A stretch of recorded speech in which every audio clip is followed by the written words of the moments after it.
Welcome to Bariatric Business Accelerator, the podcast created for busy weight loss practitioners and their teams who want to systematize, simplify, and accelerate the growth of their new or existing weight loss practice. I'm your host, Karol Clark, and today I want to talk to you about something that is reshaping the way patients connect with their physicians, the way they find you, and that is artificial intelligence, and specifically tools like ChatGPT.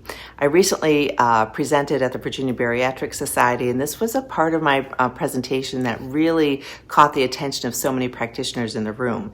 But as we all know, not long ago, most patients relied on word of mouth. They still do to a certain degree, of course, a Google search or perhaps a referral from their primary care physician when they choose their specialist, and weight loss is no different. But now, in addition to all the other changes out there, AI-powered tools are entering the scene and they are dramatically shifting this journey. Patients are actually using conversational AI to research their symptoms, of course, to explore treatment options, and here is a big change, to actually ask ChatGPT for personalized guidance on which physicians or practices would best meet their needs. So they're actually seeking their physician through ChatGPT or TikTok, lots of different things out there. But think of it this way. Instead of patients scrolling through countless websites or sifting through ads, a patient can simply ask ChatGPT, what's the best weight loss doctors near me for weight loss surgery? I'm looking to have weight loss surgery. I live in Richmond, Virginia. Who's the surgeon that I should go to? And the AI will, of course, generate a list for them.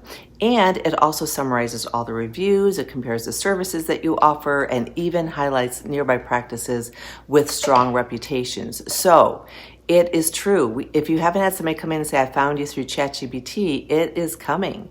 And so what this means for you is a few things. First of all, visibility matters more than ever. AI tools pull from your online sources and not just your website and not just your Google listing. They look at your entire digital footprint, your website, content, Google reviews, social media, Yelp. They look at everything that you have out there. It all needs to be current and it needs to be optimized. And it also needs to show your expertise because that's what AI will present. Education, things that you're teaching, builds trust. So patients are asking AI for education. If your practice consistently produces clear, concise content that answers these questions, AI tools are more likely to surface your information as a trusted source, especially if it is up to date and current. Also, personalization is important. AI is nudging patients toward physicians who clearly communicate their specialty, their values, their patient-centered approach, their expertise is shown really well on their website. The more you personalize your message online, the more likely AI will match you with your ideal patients. Now, of course, there's a lot of pitfalls. We all know this. And of course, there are risks. AI can sometimes provide outdated information, incomplete information. Patients may show up to your office with preconceived ideas or even misinformation from something they read online. And that means that your role is an educator and also a trusted guide for them. It makes that role of that much more essential. So it's really important. And the bottom line is that ChatGPT and other AI tools aren't replacing the physician-patient relationship, of course, but they're redefining how the relationship begins in the first place, how they find you. So it is important to pay attention to that. The practices that embrace this shift will keep their online presence strong. They'll continue to provide education through their social media, their blogs, their YouTube channels, and those are the practitioners that patients are going to find first and trust the most. And I really live this firsthand, not only with clients, but in our own practice. We have so much sincere content out there, literally almost 400 videos on YouTube. We've got so many blogs. We're always creating content. And I do this for my consulting business too. And what happens is you show up higher in the searches, people find you easier. And when they come to see you, they feel like they already almost know you.